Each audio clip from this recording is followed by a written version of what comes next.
So we are back for another video. This is our third video. Number 3. And we have updates.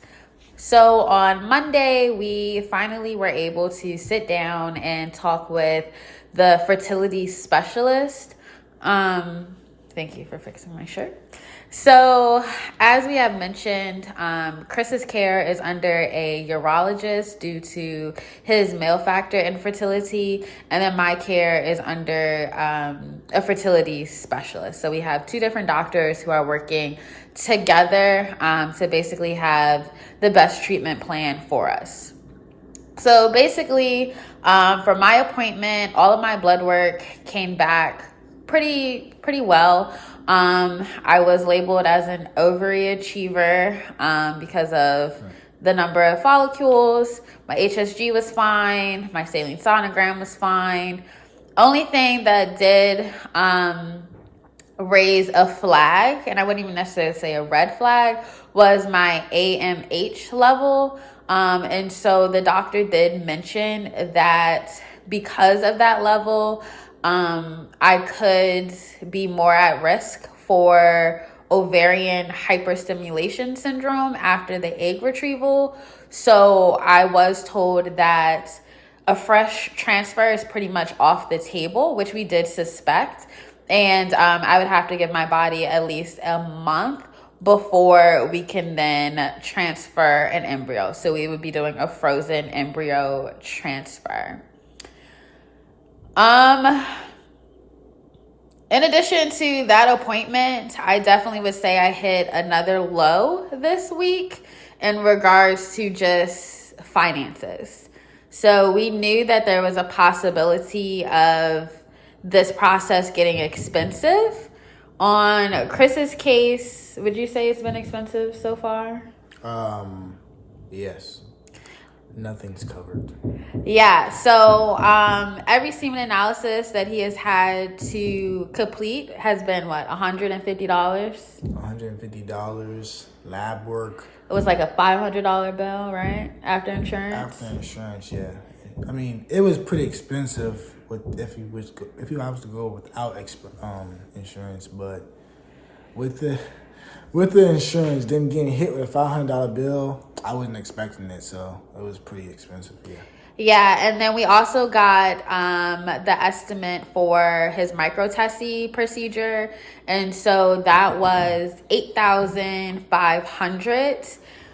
We at first thought we had to pay for that out of pocket, so we did apply for a loan, but then we found out that his insurance does cover a certain percentage. So my insurance covers 80%. I just have to pay a deductible of $600, which is pretty good, knowing that the procedure costs $8,500. Yeah, so that was really good. We also found out that my insurance covers IVF 100%. So they cover through the embryo transfer, and they also cover the medicine. One thing that we were not expecting was the price for freezing my eggs, and also the price of having to freeze, or the cost for having to freeze embryos. So originally we were told that our treatment plan was going to be ICSI with IVF. I would go through the process of freezing my eggs prior to Chris's surgery. After Chris's surgery, if sperm was found, we would then go through that whole process of defrosting, I guess you could say, my eggs, and then the embryo transfer. However, with that price now of freezing my eggs, I don't necessarily know what our treatment plan is going to be. I, as a teacher, would much rather get started my next cycle with IVF and be able to pretty much get it out of the way, especially since it's going to come with a lot of monitoring appointments. But I don't necessarily know if I'm in a place. Well, I know financially we're not in a place to be able to pay close to $8,000 out of pocket. So our treatment plan is now back up in the air. And that is one thing that I am really having to get used to in this process is things always changing or like not being as expected. So when we first started at the fertility clinic, I thought it was going to be a simple fix. And I didn't think we were going to get an azoospermia result. Now, as we're heading into what I felt like was getting closer to the finish line, I didn't realize that there was going to be an uncovered cost associated with the doctor's, I guess you could say, treatment to freeze my eggs prior to Chris's microsurgery. Yeah, I wasn't expecting that either, to be honest. Shoot, a little freezer must cost that much money. Yeah, I really didn't understand, honestly, the price behind freezing my eggs, especially knowing like the reason behind it. Because it was like, okay, like we're going through IVF, but there is a possibility that, you know, my eggs would have to be frozen just because of how the IVF process would align with Chris's microtesty. And so it's like, it's all supposed to flow together. So why isn't this covered by insurance?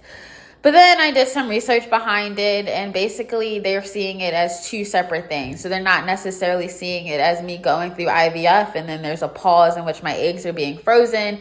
They see it as me completing a single cycle of freezing my eggs prior to starting IVF.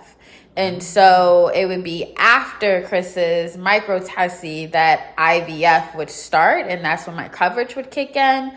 But prior to Chris's microtesty, up through the egg freezing, that is an out-of-pocket expense. See, I'm gonna need a pamphlet next time. You know, a breakdown of what happens before everything kicks in. Yeah, because honestly, like they get your hopes. Well, I'm not going to say they. You get your hopes up for what you think the process is going to be. At the beginning, they're saying ICSI with IVF. They're saying we're going to freeze your eggs before Chris's surgery. And so it's like, okay, you get your mind right and you're like, we're going to go through this process before Chris's surgery. I called my insurance. No one is telling me, you know, that this whole idea of freezing your eggs is outside of this IVF window. So when my insurance is like, yeah, we cover IVF at 100%, I'm like, okay, great. We're not going to hit any roadblocks. And then again, right when I feel like we're getting close to getting started with something, roadblock.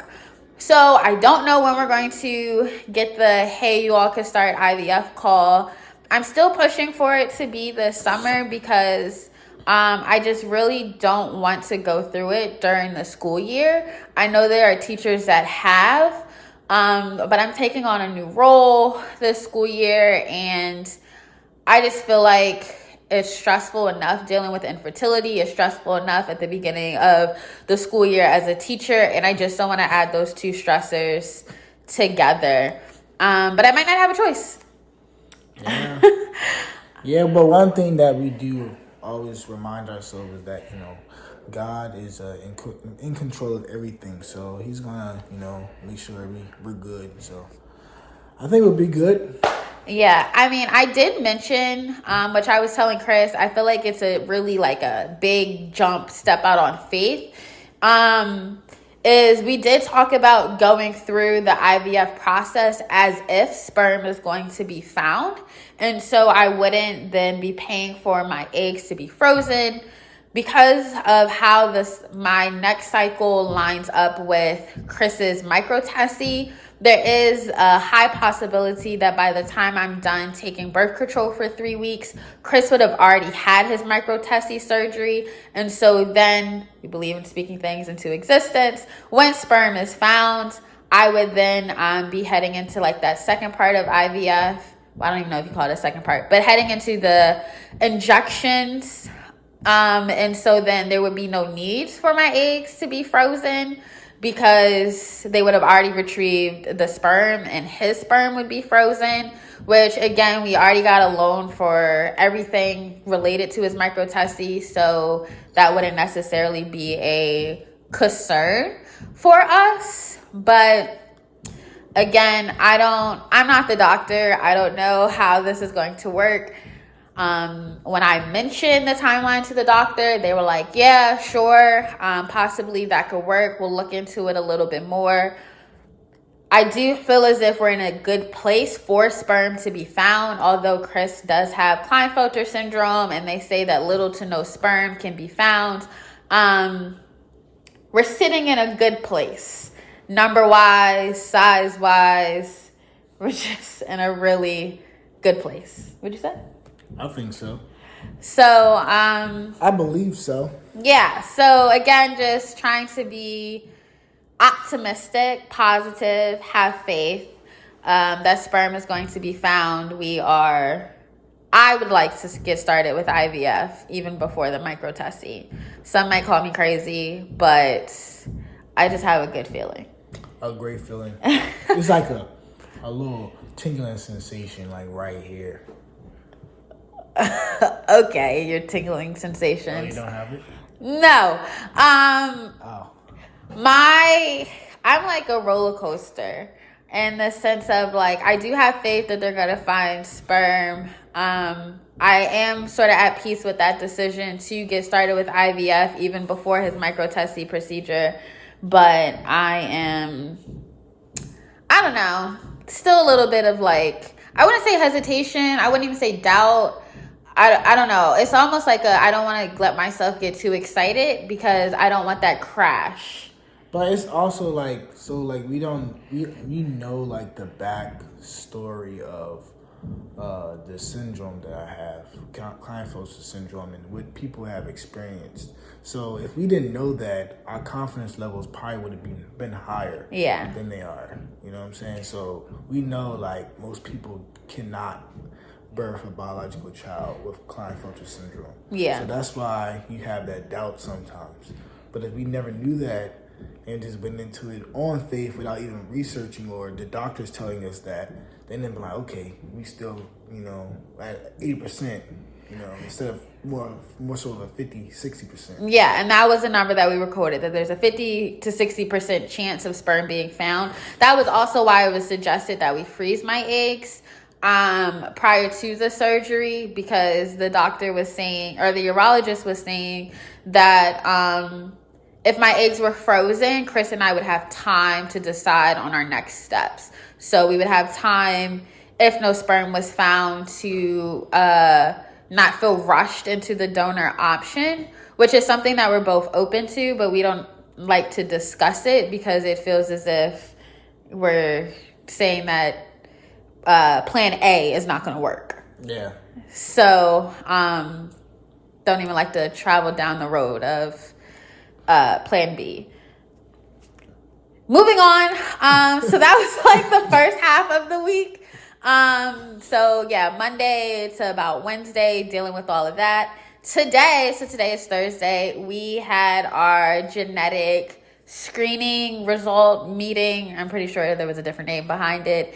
And that was interesting. A lot of long words that the geneticists had to clear up, because I was confused. Yeah, and like certain things that I knew I had looks different when it's coming up on a blood work report. So I knew I had the sickle cell trait, but I couldn't point it out with the list of things that was given to us. Like the nickname versus the scientific name is totally different. I would have never knew that was sickle cell. Yeah, and so luckily, we're blessed in our case that although I'm a carrier of 4 things and Chris is a carrier of 1 thing, we are not the carrier of the same things. And so we do not necessarily have to go down that path. And our doctor had even told us prior to this genetic screening meeting that she doesn't necessarily suggest that we go through with the PGT testing of our embryos, because she doesn't necessarily think that our child would be at risk for anything. And also Klinefelter syndrome is not something that is known to be passed down. But here's where our meeting gets interesting. They asked about family history.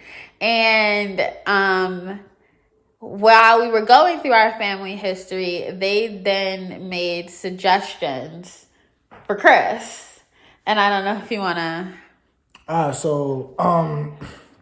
They made a suggestion that I get a cancer screening to see if I'm at risk for any type of cancer due to at a young age my mom passing away with breast cancer.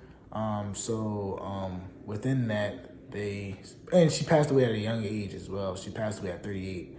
So within that they want me to go get a cancer screening. Yeah, cancer To screening. make sure, or to find out what risks or what kind of cancer I'm at risk of having.